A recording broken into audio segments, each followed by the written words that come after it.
Hello viewers, welcome to my YouTube channel. তোমরা সবাই কেমন আছো? আশা করি ভালো আছো। আজকে আমি তোমাদের সাথে শেয়ার করতে চলেছি নবম শ্রেণীর বাংলা সাজেশন তোমাদের দ্বিতীয় পর্যায়ক্রমিক মূল্যায়নের জন্য 2025-এ নব সৃষ্টি ও আকাশে সাতটি তারা, এই দুটি টপিকের ওপর যে ধরনের প্রশ্নপত্র তোমাদের আসতে পারে আমি সেটাই তোমাদের সাথে শেয়ার করব। তো চলো ভিডিওটা শুরু করা যাক। প্রথমে দেখো নব সৃষ্টি থেকে প্রত্যেকটি প্রশ্নের জন্য কিন্তু 1 নম্বর করে। প্রথম প্রশ্ন, নব সৃষ্টি কথাটির অর্থ কী? তারপরের প্রশ্ন দেখো, আত্মনির্ভরশীল ভাষা কোনটি? কয়েকটি স্বয়ংসম্পূর্ণ ভাষার নাম লেখো।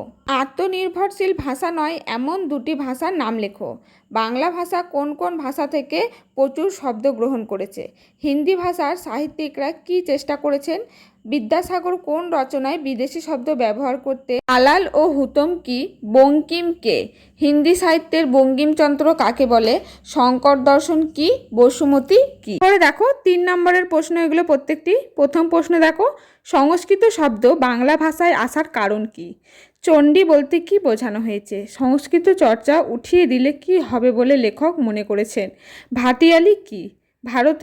ভারতীয় আর্যরা কিসের সৌন্দর্যের মুগ্ধ? ইকবালকে বাউল কি? সংস্কৃত ভাষা আত্মনির্ভরশীল, এটা ব্যাখ্যা করো। বাংলা ভাষাকে স্বয়ংসম্পূর্ণ ভাষা বলা যায় না কেন? এই দুই বিদেশি বস্তুর ন্যায় কোন দুই বিদেশি বস্তুর কথা বলা হয়েছে? তার ন্যায় কি হবে? এরপর দেখো 5 নম্বরের প্রশ্ন উত্তর প্রত্যেকটির মান কিন্তু 5। প্রথম প্রশ্ন, বর্তমান যুগের ইংরেজি ও বাংলা আত্মনির্ভরশীল নয়। নব সৃষ্টি প্রবন্ধে প্রাবন্ধিক কিভাবে এই সিদ্ধান্তে উপনীত হয়েছেন সেটা তোমাদের কিন্তু লিখতে হবে। এটার কিন্তু প্রশ্নের মান 5। বিদেশি শব্দ নেওয়া ভালো না মন্দ সে প্রশ্ন অবান্তর। মন্তব্যটি তাৎপর্য ব্যাখ্যা করো। রচনার ভাষা রচনার বিষয়বস্তুর উপর নির্ভর করে। মন্তব্যটির তাৎপর্য বুঝিয়ে দাও। ধর্ম বদলালেই জাতির চরিত্র বদলায় না। কোন প্রসঙ্গে একথা বলা হয়েছে? কথাটির তাৎপর্য কী? এরপরে দেখো আকাশে সাতটি তারা, এই টপিকটা থেকে 1 নম্বরের প্রশ্ন। এগুলো প্রত্যেকটি প্রশ্নের জন্য মান কিন্তু 1। কামরাঙা লাল মেঘ কার মতো কোথায় ডুবে গেছে? গঙ্গাসাগরের ঢেউয়ে ডুবে গেছে। কে ডুবে গেছে? আসিয়াছে শান্ত অনুগত। কার কাছে? কে শান্ত অনুগতভাবে এসেছে?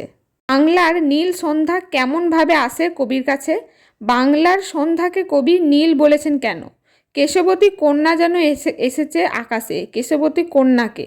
পৃথিবীর কোন পথে কন্যারে দেখেনি কো? কবিতায় কোন কন্যার কথা বলা হয়েছে? শীত হাতখানা কার? ব্যথিত গন্ধের ক্লান্ত নীরবতা কবি কোন অনুষঙ্গে উপলব্ধি করেছেন? পরে দেখো 3 নম্বর করে প্রত্যেকটি প্রশ্নের মান। প্রথম প্রশ্ন দেখো, কামরাঙা লাল মেঘ কথাটির অর্থ কী? মৃত মনিয়ার সঙ্গে কামরাঙা লাল মেঘের তুলনার কারণ কি? বাংলার সন্ধ্যাকে নীল এবং শান্ত অনুগত বলার কারণ কি? পৃথিবীর কোন পথেরে এ কন্যারে দেখেনি গো? কোন কন্যাকে দেখেনি? তার রূপের বর্ণনা দাও। ব্যথিত গন্ধের ক্লান্ত নীরবতা, তাৎপর্য ব্যাখ্যা করো। এরপরে প্রত্যেকটি প্রশ্নের মান কিন্তু 5 নম্বর করে। এগুলো হচ্ছে 5 নম্বরের প্রশ্ন। প্রথম প্রশ্ন, আকাশে সাতটি তারা কবিতায় কবি বাংলার সন্ধ্যার যে চিত্র এঁকেছেন তা উল্লেখ করো।